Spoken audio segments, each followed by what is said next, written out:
రాష్ట్ర మాజీ ముఖ్యమంత్రి వైఎస్ఆర్ కాంగ్రెస్ పార్టీ అధ్యక్షుడు జగన్మోహన్ రెడ్డి గారు ముందుకు తీసుకొచ్చారు. ఏ పరిస్థితుల్లో ఈ విధానాన్ని, ఈ మావిగన్ అనేటువంటి పద్ధతిని తీసుకొచ్చారో మీ అందరూ చూశారు. చంద్రబాబు నాయుడు గారు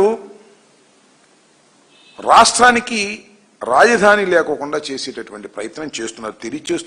తెలియక చేస్తున్నాడో, మితిమీరిన తెలివితేటల వల్ల చేస్తున్నాడో అర్థం కాదు. ఒక సాధ్యం కానటువంటి ప్రపోజల్ని పెట్టి లాగుతానే ఉన్నాడు, అంతులేని కథలాగా పెట్టి మభ్యపెడుతున్నాడు రాష్ట్ర ప్రజానీకాన్ని. ఇదే విషయాన్ని జగన్మోహన్ రెడ్డి గారు చాలా స్పష్టంగా చెప్పారు. అమరావతి అనేది సాధ్యం కాదు. చంద్రబాబు నాయుడు గారు ప్రజల్ని మభ్యపెట్టేటటువంటి కార్యక్రమం చేస్తున్నాడు. ముందు 50,000 అన్నాడు ఎకరాలు, ఇప్పుడు 1,00,000 ఎకరాలు అంటున్నాడు. కేవలం స్వార్థ ప్రయోజనాల కోసం తన బినామీలని, తన బంధువుల్ని కోటీశ్వరుని చేసేటటువంటి కార్యక్రమంలో అమరావతిని ఉపయోగిస్తున్నారు తప్ప అమరావతిని అభివృద్ధి చేసి రాజధానిగా చేసి గ్రోత్ ఇంజన్గా తయారు చేయాలనేటువంటి ఆలోచన ఏ క్షణం కూడా చంద్రబాబు నాయుడు గారు ఆలోచించలేదు అనేది చాలా స్పష్టమైనటువంటి విషయం. జగన్మోహన్ రెడ్డి గారు ఏదైతే చెప్పాడో, చంద్రబాబు నాయుడు గారు అమరావతిని పూర్తి చేయలేరని ఏదైతే చెప్పారో, ఇవాళ మీరు ఒకసారి ఆలోచన చేయండి. ప్రెస్ మీట్ని పూర్తిగా పరిశీలించండి. చంద్రబాబు నాయుడు గారి పరిశీలనలో ఆయన కూడా అదే ఒప్పుకున్నాడు స్పష్టంగా. 2028-29కి రాజధాని పూర్తి కాదు అమరావతి. ఇంతకు ముందు కూడా పూర్తి కాలేదు, 5 సంవత్సరాలు ఉన్నప్పుడు కూడా పూర్తి కాలేదు, అన్ని తాత్కాలికం చేశాడు. ఈ 2028-29కి కూడా ఆ 7 బిల్డింగులు పూర్తి చేస్తే చేస్తాడు, లేకపోతే లేదు. ఆయన మొత్తం సారాంశం మీరు క్షుణ్ణంగా పరిశీలించండి. ఈవెన్ తెలుగుదేశం వాళ్ళు కూడా పరిశీలించండి. మొత్తం ఆయన క్షుణ్ణంగా ఆయన ప్రెస్ మీట్లో చెప్పినటువంటి విషయాలు ఏంటంటే 28-29 సంవత్సరాలకు 7 బిల్డింగులు పూర్తి చేస్తాను చేయని కూడా స్పష్టంగా చెప్పలేదు. నవనగరాలు గాలిపోయాయి. కేవలం ఈ 7 బిల్డింగులు పూర్తి చేసి అది కూడా చేతులు దులుపుకోవాలనేటువంటి పద్ధతుల్లో నారా చంద్రబాబు నాయుడు గారు ఈ ప్రయత్నం చేస్తున్నటువంటి సందర్భంలో జగన్మోహన్ రెడ్డి గారు మావిగన్ అనేటువంటి ఒక మచిలీపట్నం, విజయవాడ, గుంటూరు కారిడార్ని ఒక గ్రోత్ ఇంజన్గా తయారవుతుంది అనేటువంటి విషయాన్ని ప్రజలకు చెప్పేటటువంటి ప్రయత్నం చేశారు. ప్రజలు దాన్ని యాక్సెప్ట్ చేసే దశకు వస్తున్నారు. ఎందుకంటే చంద్రబాబు నాయుడు గారు అమరావతిని ఇప్పుడప్పుడు పూర్తి చేయలేడు అనేటువంటి అంశం చాలా స్పష్టంగా అందరికీ అర్థమైపోయినటువంటి అంశం. ఎందుకయ్యా అది పూర్తి చేయలేడంటే 2 లక్షల కోట్లు కావాలి. ఆయన చెప్పినటువంటి పద్ధతిని చేయాలంటే 2 లక్షల కోట్లు కావాలి. ఎక్కడి నుంచి వస్తాయి 2 లక్షల కోట్లు? రాష్ట్ర ఆర్థిక పరిస్థితి ఎలా ఉంది? అసలు రాష్ట్రం చేయాల్సినటువంటి, ప్రభుత్వం చేయాల్సినటువంటి పనులకి అసలు డబ్బు లేనటువంటి పరిస్థితుల్లో ఉంటే 2 లక్షల కోట్లు పెట్టి అమరావతిని నిర్మిస్తాను అనేటువంటి మాట కేవలం బూటకమైన మాటగానే ఉంది తప్ప చంద్రబాబు నాయుడు గారు అది పూర్తి చేసే పరిస్థితుల్లో లేరు అనేది చాలా స్పష్టంగా అర్థమవుతున్నది. చంద్రబాబు నాయుడు గారు ఈ 7 బిల్డింగులు పూర్తి చేస్తాన్నాడు తప్ప తన కాలంలో మొత్తం రాజధానిని పూర్తి చేస్తానని మాత్రం చెప్పేటటువంటి ధైర్యం కానీ, సాహసం కానీ ఆయనే చెప్పే పరిస్థితిలో లేడు. అంటే ఏం చేస్తాడు ఆయన? అప్పులు తీసుకొస్తాడు, కాంట్రాక్టులు ఇస్తాడు, కమిషన్లు తీసుకుంటాడు, కోట్లు సంపాదిస్తాడు. ఇంతేగా, రాజధాని నిర్మాణం లేదుగా, ఇంకా అవదుగా. ఇంకా కేవలం తాత్కాలికంగా అప్పుడైతే 5 సంవత్సరాలు ఏం చేశాడో ఇవాళ కూడా 7 బిల్డింగులు కట్టేసి చేతులు దులుపుకునేటటువంటి పరిస్థితుల్లో ఉన్నాడు. ఎందుకంటే ఆయనే కాదు, భగవంతుడు దిగి వచ్చినా కూడా ఇది చేయలేరు. ఎందుకంటే అంత పెద్ద ప్లాన్ వేశాడు చంద్రబాబు నాయుడు గారు. 1,00,000 కోట్ల రూపాయలు, 2 లక్షల కోట్ల రూపాయలు ఖర్చు పెడితే ఏమైద్దయ్యా? 2 లక్షల కోట్ల రూపాయలు ఖర్చు పెడితే ట్రంక్ ఇన్ఫ్రాస్ట్రక్చర్ వస్తుంది. నీళ్లు, కరెంటు, డ్రైనేజీ, రోడ్లు, ఇవి మాత్రమే ఏర్పడతాయి తప్ప 2 లక్షల కోట్లకి నగరం ఏర్పడదు. నగరం నిదానంగా ఏర్పడేటువంటి అవకాశం. నిదానంగా అంటే ఎప్పుడు దాకా? నిదానంగా అంటే ఇక ఆయన ఉండడు, నేను ఉండడు, మీరు ఉండరు, అప్పుడు ఏర్పడిద్ది అనమాట ఆయన. అలాంటి బృహత్తరమైన పథకాన్ని వేసి దాన్ని సింగపూర్ అంటాడు, మలేషియా అంటాడు. ఇలాంటి మభ్యపెట్టే మాటలు అనేకం చేసినటువంటి సందర్భాన్ని పురస్కరించుకొని ఇవాళ ఒక పెద్ద చర్చలోకి తీసుకొచ్చాడు చంద్రబాబు నాయుడు గారు అమరావతిని. ఏంటంటే అమరావతి మీద బిల్ పాస్ చేశాడు. ఎక్కడ? మన అసెంబ్లీలో, కౌన్సిల్లో మన బెట్ల. పార్లమెంట్లో పెట్టారు, చర్చ చేశారు, మన రాజ్యసభలో పెట్టబోతున్నారు. ఎందుకు ఈ చర్చ నాకు అర్థం కాలేదు. ఎందుకు తీసుకొచ్చారు? మా మీద బురద చల్దామనే. అంటే ఏంటి? అమరావతికి మార్చే పని లేదంట. ఇది ఎక్కడ కూడా నాకు అర్థం కాలేదు. చట్టం తెలిసి మాట్లాడుతున్నావా, తెలియక మాట్లాడుతున్నావా? ఇంత అనుభవం ఉన్నటువంటి నారా చంద్రబాబు నాయుడు గారు ఎలా మాట్లాడుతున్నాడో నాకు అర్థం కాల. అసెంబ్లీలో ఒక చట్టం చేస్తే నేను ఎమెండ్ చేయలేరు వచ్చేవాళ్ళు. సాజీ భారత రాజ్యాంగాన్నే ఎమెండ్ చేస్తున్నటువంటి తరుణంలో చేయలేరు. మన జగన్మోహన్ రెడ్డి గారు కూడా చెప్పారు కదా చాలా స్పష్టంగా. ఒక పిచ్చి ఆలోచన, ఒక చర్చలోకి తీసుకొచ్చి డైవర్ట్ చేయాలనేటువంటి ఆలోచన. లడ్డు విషయంలో ఫెయిల్ అయిపోయిన తర్వాత దీన్ని తీసుకొచ్చారు. ఇది కూడా మీరు ఫెయిల్ అయిపోవడం ఖాయమని చెప్పేసి ఈ సందర్భంగా నేను చెప్పదలుచుకున్నా.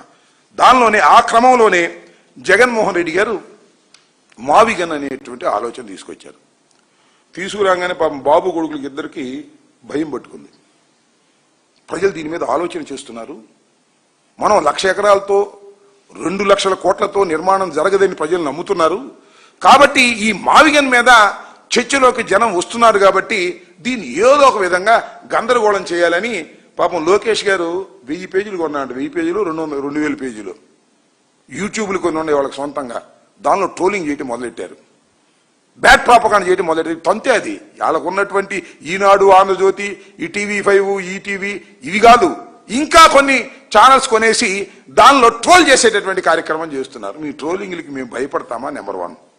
దానిలో వాస్తవం, సిన్సియారిటీ ఉంటే ట్రోలింగ్లన్నీ పటాపంచలు అయిపోతాయి. ఇవాళ మావిగన్ అనే ఆలోచన తీసుకొచ్చిన తర్వాత బృహత్తరమైన చర్చ ఈ ఆంధ్ర రాష్ట్రంలో జరుగుతూ ఉంది. అక్కడ అమరావతి ఎలాగో పూర్తి కాదు కాబట్టి దానిలో పెట్టుబడులు పెట్టిన అనవసరమైనటువంటి నిర్ణయానికి ప్రజలు వచ్చేశారు. వాట్ ఈస్ దిస్ మావిగన్? మావిగన్ అంటే ఏంటి? అసలు అమరావతి ఏంటి? అసలు అమరావతి ఎక్కడుంది నాకు అర్థం కాలే. నాకు ఒక ప్రొఫెసర్ గారు చెప్పాడు, నేను వీడియోలో చూసాము చాలా కాలం క్రితం. గుంటూరు బస్ స్టాండ్కి కానీ విజయవాడ బస్ స్టాండ్కి కానీ వెళ్ళి అమరావతి టికెట్ అడగండి, టికెట్ కొడతాడు. ఎక్కడ తీసుకెళ్తాడు? తాడేపల్లి తీసుకొస్తాడా? డైరెక్ట్గా అమరావతి గుడి దగ్గర తీసుకెళ్తాడు. అమరావతి ఎక్కడ ఉంది? నువ్వు కట్టే రాజధాని ఎక్కడుంది?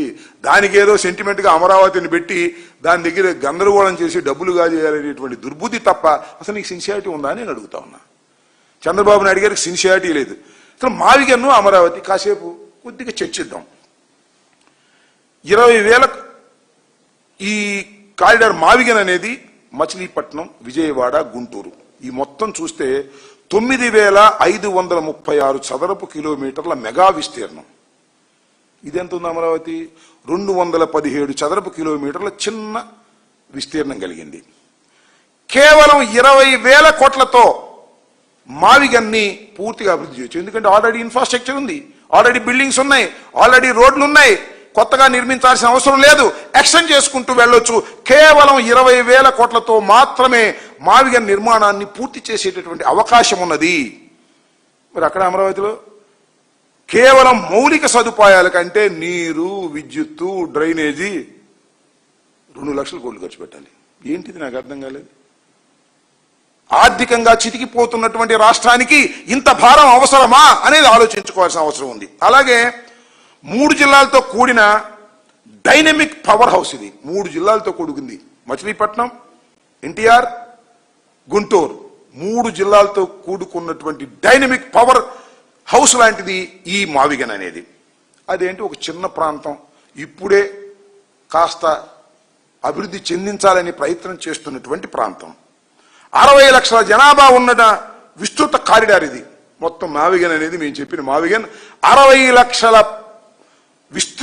లక్షల జనాభా ఉన్నటువంటి విస్తృతమైన కారిడార్. అక్కడ ఎంత ఉందండి? ప్రజలు పరిమితమైన ప్రజలు. కట్టాలి, రోడ్లు వేయాలి, బిల్డింగులు కట్టాలి, ఇక్కడి నుంచి అక్కడికి వెళ్ళాలి. అది ఎప్పుడు జరిగిద్దో ఎవరికి తెలియదు.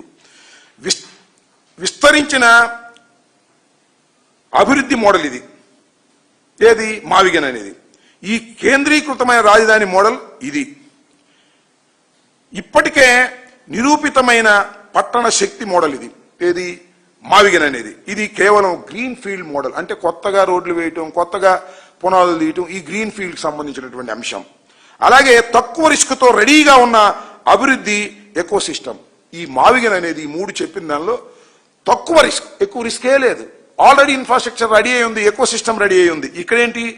ఖరీదైన రిస్క్ ప్రాజెక్ట్ 2 లక్షల కోట్లు పెడితే ఏమైందో తెలియదు. నాకు మళ్ళా గుర్తొస్తుంది, ఆ రామచంద్రయ్య గారు చెప్పింది. ఈ దేశం అనేది ప్రపంచంలో ఎక్కడా కూడా పట్టణంలో నీళ్లు తోడి నదిలో పోసిన సందర్భాలు లేవంట. ఇది ఒక్కటే అమరావతిలోనే.